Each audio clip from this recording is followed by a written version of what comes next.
10 years in February. You've been in radio and media, and your career has been amazing. How do you feel about that? What's a highlight for you over these past 10 years that you can say you hold on to as an accomplishment? That's a really good question. I think one of my highlights has really been able to help people. Like, I've helped, and so many people have helped me, but I've helped so many people start their career in media and journalism. Yes. I think that's probably been like my biggest yay moments.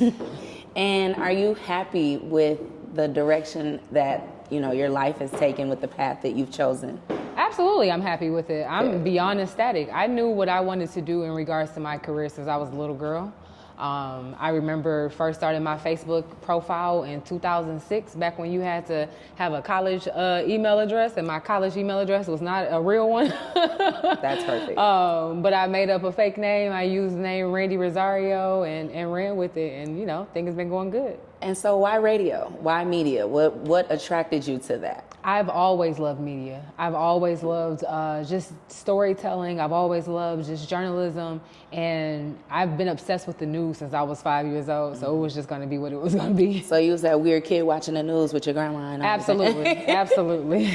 Okay. And so not necessarily a pitfall, but what was one of your most motivational moments in your career where you were like, I can pretty much handle anything if I can handle this? One of my turning points that made sense for me was when I walked away from a high-paying six-figure job to believe in myself and start my own platform. And that'll do it. What were some of the doubts that you had that you overcame with that? My biggest doubt was just almost like, you remember on Paid in Full when Mitch is like, if I lead a game, the fans still gonna love me, man? Exactly, yeah. I think that was probably my big thing. Like, if I leave, my people still gonna rock with me and still gonna love me and they do. So, yeah.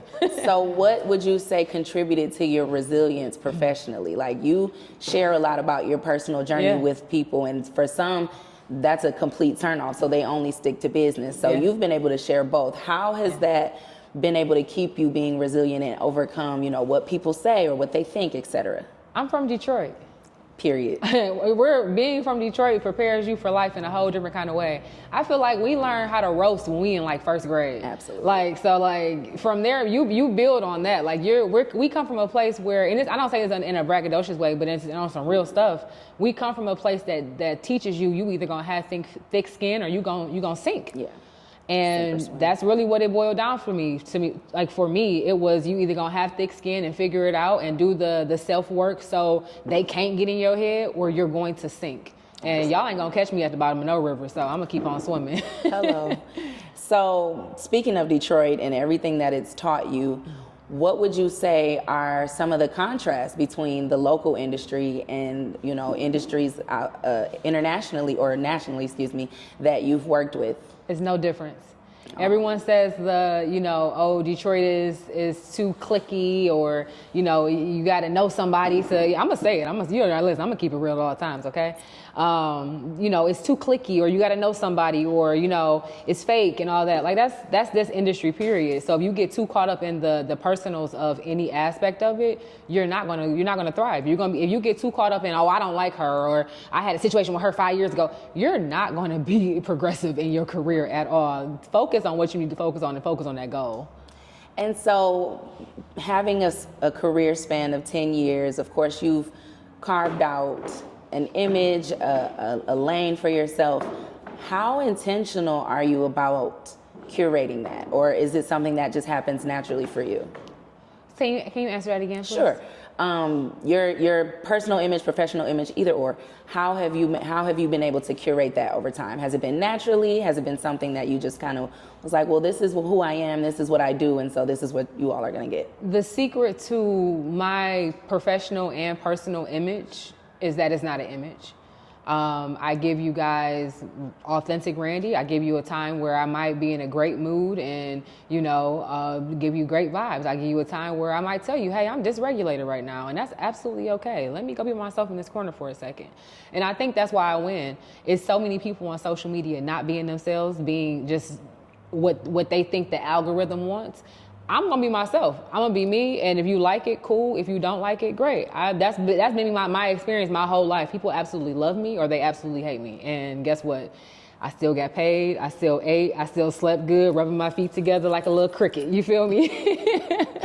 And so with your personal life that you do share, you are working on something with the love of your life right now. I am. My husband and I are working on a book. You want to talk about that a little bit? Yes, I would love that. So my husband and I are approaching 6 years of marriage. And in those 6 years of marriage, we've had to figure out a lot of things. I know 6 years, I'm talking about like a lot to some people, but let's remember this was during the pandemic. We didn't have a baby, and we just think, a lot of y'all feel like 2019 to 2024 was a big jump. And y'all ain't had no babies, get married, and nothing like that. Two becoming one is some work, baby. We talk about it like it's easy, but two becoming work, no matter how good the foundations is, takes a lot of work, okay? Absolutely. So him and I are writing a book. It is called The Perfect Marriage Doesn't Exist. And we're basically teaching you about how to prepare for marriage, how to prepare yourself as a partner. It's a lot of things that I wish I would have had in order just a little bit more before I decided to join my union. Would I do anything differently? Absolutely not. Absolutely not. Not a regret in the world. But if I can help other women be more prepared to join unionship properly, then I'm absolutely going to do it. And do you think men can benefit from reading this book too? Oh, absolutely. But I always say women because that's who I speak to. I'm a woman. I can't tell a man how to be a man. But that's why I'm writing the book with my husband, because my husband, as a man, can tell men, hey, this is what I went through. This is what I had to change. These were the adjustments that I had to make to, make sure I'm a good leader for my family. And then just to wrap it up, so I don't know if you heard me earlier, but I was saying when I came in, I was like, I can't remember which room we're in, but I'm going wherever the Kirk Franklin is playing. Amen. How much of a role, I should say, has faith played in your personal success, professional successes, and how is it, I'm getting tongue-tied. How is it a support for you along your journey? Without my faith, I would not be here. Without God, I would not be here. God is so faithful. It's been times where I didn't say, I don't need you. I don't want you around me. And he's still right there.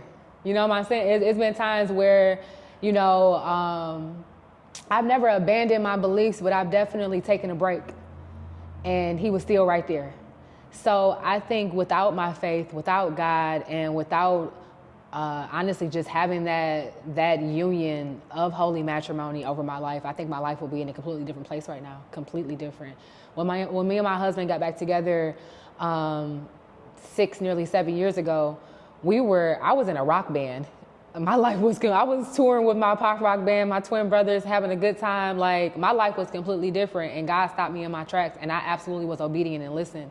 And like I said, I do wish I had other things in order for myself in certain spaces, but where I was lacking, God poured into it completely, and so did my husband, and we good.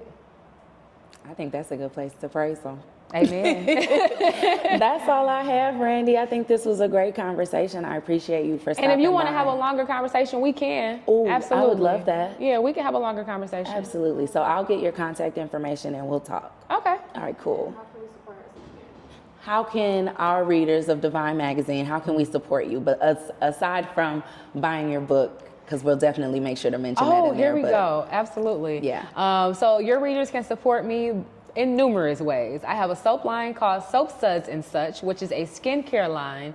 And we have luxury perfume oils, luxury soaps. We have a beautiful turmeric bar soap that does great with discoloration, a honey oatmeal soap if you're experiencing eczema or psoriasis or any type of flare-ups and dry skin, please get it. You also can support me by supporting my podcast, Let's Rant About It. It's available for free on YouTube, new episodes every Tuesday. And we will be in a city near you this year. And you also can support, just by liking, following, commenting, whatever. Like, how can I support y'all? That's the better question. That's perfect. Thank you so much, Randi.